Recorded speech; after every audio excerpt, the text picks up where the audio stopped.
नमस्कार, मैं हूं दीपाली राणा। आप देख रहे हैं गोल्ड स्पॉट। और पिछले हफ्ते की तेज गिरावट के बाद आज फिर सोने चांदी कीमतों पर दबाव देखने को मिल रहा है।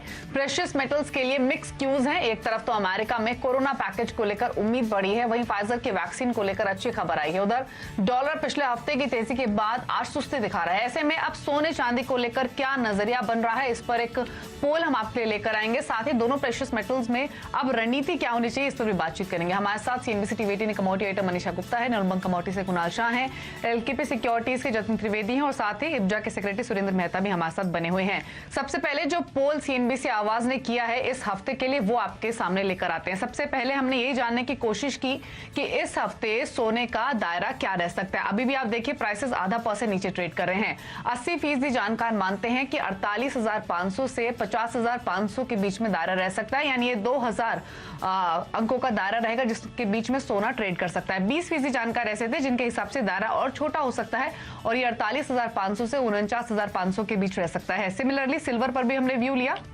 यहाँ पर 100% जानकार यानी सभी जानकार ये मानते हैं कि 56,000 से 62,000 दायरा रह सकता है चांदी का। तो चांदी का जो दायरा है वो बड़ा निकल कर आया, लगभग 6,000 रुपए का, और इस बीच में चांदी ट्रेड कर सकती है। और हमने ये भी पूछा कि अब करना क्या चाहिए, तो इस हफ्ते के लिए रणनीति यही है कि अगर गिरावट मिले यानी नीचे की तरफ 56,000 के आसपास चांदी मिले या फिर 48,500 के आसपास सोना मिले तो खरीदना चाहिए। 70% जानकारों की सलाह यही है कि गिरावट पर आपको खरीदना चाहिए। लेकिन ओवरऑल रणनीति आपकी क्या हो, ट्रेड आपको कैसे लेना है, यहाँ से आउटलुक क्या बन रहा है निवेश के हिसाब से, इस पर करते हैं फोकस। सुरेंद्र जी भी हमारे साथ बने हुए। सुरेंद्र जी नमस्कार। पहले तो ये जानना चाहेंगे, सोना 50,000 के नीचे ट्रेड कर रहा है, व्यू तो अभी यही बन रहा है कि शायद ये दबाव यहां से फर्दर और एक्सटेंड हो सकता है। आपके हिसाब से अभी आप ये जो करेक्शन देखिए, जो गिरावट देखी है, ये कहां थमती हुई देख रहे हैं, क्या व्यू है अभी कीमतों को लेकर? बिल्कुल, अभी भी इसमें करेक्शन की उम्मीद है और मुझे ऐसा लगता है कि नीचे में 48,900 तक सोना जा सकता है और ऊपर में सडनली एक मूव भी वापस दिखा सकता है 50,700 के आसपास का। सोने की कीमतों में दबाव इसलिए भी जारी रहेगा क्योंकि धीरे धीरे अब लिक्विडिटी मार्केट की जगह पे हम फंडामेंटल्स की तरफ जा रहे हैं। जैसे जैसे वैक्सीन की खबरें आ रही हैं, डॉलर अपने आप स्ट्रांग होता जा रहा है, तो लोगों का ध्यान थोड़ा सा गोल्ड और सिल्वर से हट रहा है और वापस डॉलर की तरफ मूव हो रहा है। तो ऐसे में सोने पे दबाव लगभग बना हुआ रहेगा। जी हाँ, और इस हफ्ते पर काफी सारी चीजों पर नजर डालनी होगी। एक तो पोस्ट ब्रेक्जिट की जो ट्रेड वार्तालाप है यूरोपियन यूनियन और यूके के बीच में, वो भी इस हफ्ते में है, और कल से जो यूएस प्रेसिडेंशियल डिबेट्स हैं वो यहाँ पर शुरू हो जाएंगी। तो पॉलिटिकल इन्फ्लुएंसेस भी हम यहाँ पर सोने चांदी में आता हुआ देखेंगे। लेकिन सुरेंद्र जी, एक और रिपोर्ट जिसके ऊपर आपसे बात करना चाहेंगे वो है बैंक ऑफ अमेरिका की तरफ से, जिनका मानना है कि अगले साल $2,500 पर आउंस का भी हम सोना देख पाएंगे, लेकिन 2022 तक वापस 1,900 और उसके बाद 1,800 जैसे स्तर यहां पर फिर से आते हुए नजर आएंगे। तो ऐसा यूजुअली होता है कि जब हम ऑल टाइम हाईज देखते हैं तो करेक्शन अच्छी खासी रहती है, लेकिन इस बार जानकारों का मानना है कि ये साल और अगला साल काफी स्ट्रांग बीतेगा, नए हाईज यहां पर बनते रहेंगे, लेकिन उसके बाद बहुत लंबी ये तेजी नहीं रुकेगी। तो वो जो एक ट्रेंड होता है कि सोना लंबे समय के लिए यहां पर लेना चाहिए, तो ये जो करंट रैली है इसमें आप क्या राय देंगे? जी बिल्कुल, करंट रैली में मैं यही कहूंगा कि थोड़ा सा और डाउनसाइज है, यहाँ पे वेट करना चाहिए। जो इन्वेस्टर हैं उनको धीरे धीरे एसआईपी करके ही निवेश करना चाहिए। जो कंज्यूमर हैं, कंज्यूमर के लिए कोई बहुत ज्यादा डाउनसाइज नहीं है। उनको यदि वो ज्वेलरी परचेस करना चाहें तो 50,000 के नीचे का भाव बहुत ही अच्छा भाव गिना जाता है।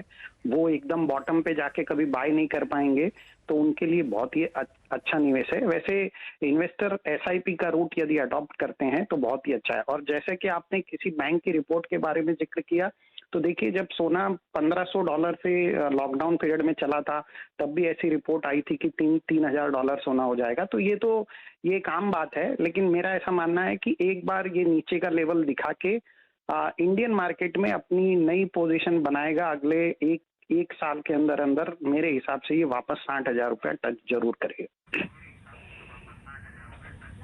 जी सुरेंद्र जी, अब ऐसे में फिजिकल डिमांड दिवाली तक कैसी आप एक्सपेक्ट कर रहे हैं? प्राइसेस करेक्ट हो चुके हैं ऊपरी लेवल से, साथ ही रूरल डिमांड भी शायद थोड़ा सपोर्ट करे यहाँ से। फेस्टिव डिमांड तो है ही जो पेंटअप है काफी समय से, तो ऐसे में फिजिकल डिमांड कैसी रह सकती है इस पूरे फेस्टिव सीजन में?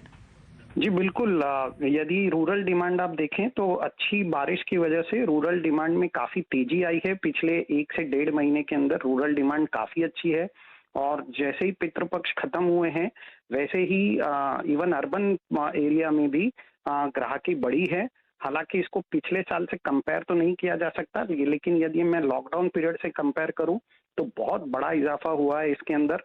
और आगे फेस्टिवल सीजन और मैरिज सीजन जिस प्रकार से रहने वाली है, तो मुझे लगता है कि जो हम एक एक्सपेक्ट कर रहे थे कि ओवरऑल इस साल की डिमांड 70% तक कम रह सकती है, थोड़ा सा उसमें इजाफा होगा और मुझे लगता है कि ये overall demand in comparison to 2019 अब ये शायद 40 या 50% के आसपास ही डिमांड में कमजोरी रहेगी।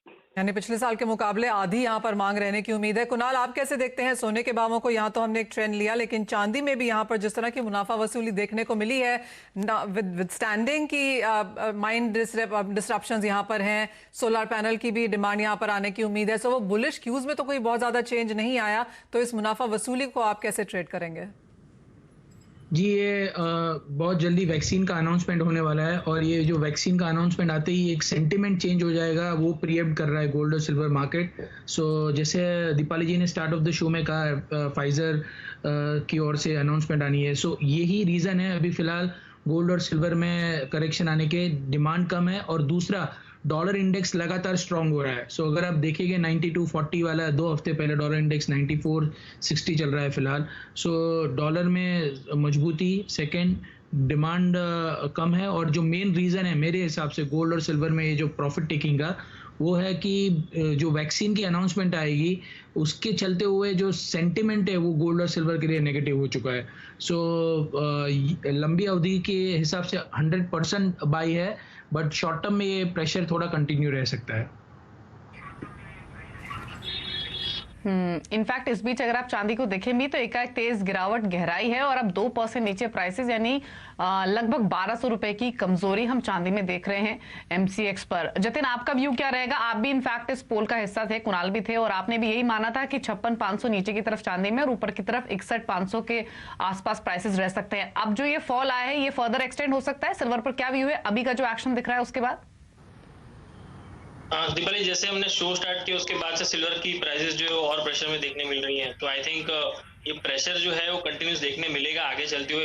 एंटायर वीक में जो है वो लेवल्स जो है वो कहीं ना कहीं सेल ऑन राइज की बन रहे हैं फिलहाल। जिस तरह से लास्ट वीक भी हमने यही डिस्कस किया था कि सेल ऑन राइज की स्ट्रैटेजीज अपना कर रखी है गोल्ड सिल्वर दोनों के अंदर। सिल्वर के अंदर अगर लेवल्स की अगर हम बात करें तो ये 60,000 का एक बैरियर रहेगा आगे चलते हुए। डाउनसाइड जो लिमिटेड है वो कहीं ना कहीं 55,000 से ले अराउंड 56,000 के लेवल्स जो है फिर से टेस्ट करने जा सकता है। ये रेंज जो है वो सेल ऑन राइज की एडवाइस है हमारी कंटिन्यूसली ट्रेडिंग पर्सपेक्टिव से। हाल फिलहाल जो है वो ट्रेडिंग पर्सपेक्टिव से ही इसको देखना चाहिए। लंबी अवधि के लोग हैं जो इनको एक्यूमुलेट करना है, उनके लिए स्ट्रैटेजी यही रहेगी कि बड़ी बड़ी फॉल आती है उसके बाद जो है वो एक एक्यूमुलेशन जो है वो बढ़ाना चाहिए परसेंटेज वाइज जो है वो। जिस तरह से अभी 60,000 के नीचे ट्रेड कर रहा है सिल्वर, तो 55,000 के लेवल्स के आसपास उसको एक्यूमुलेट करें, फिर अगर और बड़ी डिप आती है तो उसके बाद एक्यूमुलेट करें, क्योंकि उसके इवेंट बेस्ड रैलीज चल रही है। जिस तरह से वैक्सीन की अपडेट्स नजदीक आते जाएंगी, वैसे गोल्ड और सिल्वर के अंदर जो प्राइसेस जो ऑलरेडी पहले से डिस्काउंट कर रहा है, तो एक नीजक रिएक्शन आएगा जब भी वैक्सीन की अपडेट आती है। तो वहां पर आई थिंक बॉटम आउट जो है वो कहीं ना कहीं हो जाएगा एक बार जो वैक्सीन की अपडेट पूरी तरह से आ जाएगी। तो ये एक्यूमुलेशन जो है वो लॉन्ग टर्म के लिए बहुत अच्छा स्ट्रैटेजी रहेगा और ट्रेडर्स के लिए एडवाइस यही रहेगा कि सीएनबीसी आवाज देखते रहिए और सेल ऑन राइज की स्ट्रेटेजी फिलहाल बनाकर रखें। जी हाँ, एब्सोल्युटली। और यही बात करते करते चांदी में जैसे हम बात कर रहे थे कि यहाँ पर गिरावट गहरा रही है, करीब करीब 1200 रुपए की मंदी के साथ फिलहाल चांदी में कारोबार है और वो $23 के स्तर जहां चांदी जिसको रिकूप करने की कोशिश कर रही थी वहां पर नाकाम। लेकिन ये तो बात हुई गोल्ड स्पॉट की, लेकिन आगे बढ़ेंगे और बात अब यहाँ पर करेंगे कच्चे तेल की, जहां पर भी हमने हल्की सी मंदी आते हुए देखी है। रिग काउंट हल्का सा यहाँ पर बढ़ा है, लेकिन यूरोप में डबल डिप रिसेशन की बातें हो रही हैं और जिस तरह से कोविड के केसेस यहां पर लगातार बढ़ रहे हैं यूएस और यूरोप में, उसका असर भी प्राइसेस पर है। जतिन, कैसे देखते हैं कच्चे तेल में और यहां पर क्या स्ट्रैटेजी? मनीषा जी, फिलहाल एक रेंज बाउंड कारोबार है। एमसीएक्स पर हम देखने जाएंगे तो around about 2850 on the lower side और हायर साइड में 3050। ये जो 200 पॉइंट की जो रेंज है उसके अंदर ही ट्रेड करता हुआ दिख रहा है मुझे आने वाले दिनों में, specially for this week. WTI के अंदर बात कर ले तो यस, एक क्रूशियल बैरियर जो है वो सपोर्ट जो है उसने तोड़ा है $40 के नीचे। एक मध्यम अवधि के हिसाब से वो ट्रेड करता हुआ दिखा है, लेकिन ये 39 से लेके 41 का जो रेंज है मुझे लग रहा है इसके अंदर ही ट्रेड करता हुआ दिखेगा। एक बड़े इवेंट की वेट कर रहा है क्रूड प्राइसेस भी। एज ऑफ नाउ कोई बड़ा इवेंट है नहीं। आई थिंक एक वैक्सीन का अपडेट जो है वो एनर्जी मार्केट के लिए बहुत ज्यादा इंपॉर्टेंट है, क्योंकि वो आगे चलते हुए डिमांड सप्लाई को जो है वो एक ट्रिगर देगा। तो आई थिंक जब तक ये कोई बड़ी ट्रिगर नहीं आती है तब तक इस रेंज के अंदर ही प्ले करना चाहिए। ऑन द लोअर साइड जैसे मैंने बताया 2850 and on the higher side 3050। जब तक इस रेंज के अंदर है हायर रेंज के पास सेल करना चाहिए और लोअर रेंज के पास बाइंग करना चाहिए। ठीक है, इसके अलावा बेस मेटल्स को देखेंगे तो काफी मिला जुला ट्रेंड है, या फिर कह सकते हैं कि बिल्कुल फ्लैट कारोबार बेस मेटल्स में इस वक्त हो रहा है, फिर चाहे वो कॉपर हो, जिंक हो, एल्यूमिनियम हो या फिर लेडी क्यों ना हो। कुणाल, कोई ट्रेड लेंगे बेस मेटल्स में? हालांकि कोई बहुत स्ट्रॉन्ग इंडिकेशन किसी भी साइड दिख नहीं रहा है, फ्लैटिश नोट पर ही ट्रेड हो रहा है, बट अगर कोई खरीदारी का ट्रेंड लें तो क्या सजेशन होगा? आई थिंक बेस मेटल में अभी भी ध्यान तेजी का है। चाइना के जो डेटा आ रहे हैं वो इंडिकेट कर रहे हैं कि डिमांड अच्छी होगी बेस मेटल में आगे जाके। सो मैं कॉपर, निकल ये दोनों मेटल में बाई करने के लिए रिकमेंड करूँगा। कॉपर अक्टूबर कॉन्ट्रैक्ट 517 पे बाई करना चाहिए, 524-25 के टारगेट होने चाहिए आपके, और स्टॉप लॉस होना चाहिए आपका 513 का। और निकल की बात करेंगे तो निकल मुझे लग रहा है 1055 में बाई करना चाहिए। अक्टूबर कॉन्ट्रैक्ट आपको ऊपर में 1075 1080 तक के लेवल्स देखने मिल सकते हैं, और स्टॉप लॉस लगाना होगा आपको इसमें अराउंड 1040 का। सो निकल बहुत ज़्यादा अट्रैक्टिव लग रहा है इन लेवल्स पे। जैसे थोड़ा बहुत मार्केट नॉर्मल होगा निकल में सबसे पहले आपको रिकवरी देखने मिलेगी। ठीक है, तो बेस मेटल्स में रुझान खरीदारी की तरफ ही है। कॉपर पर कन्वेक्शन है कुणाल का, जहां पर पोजीशंस खरीदारी की तरफ बना सकते हैं। 533 पर प्राइसेस अभी कर रहे हैं ट्रेड। इसी के साथ एक ब्रेक के लिए यहां पर रुक रहे हैं। जब वापस लौटेंगे तो आज की हॉट कमोडिटी आपको बताएंगे, साथ ही एग्री कमोडिटीज पर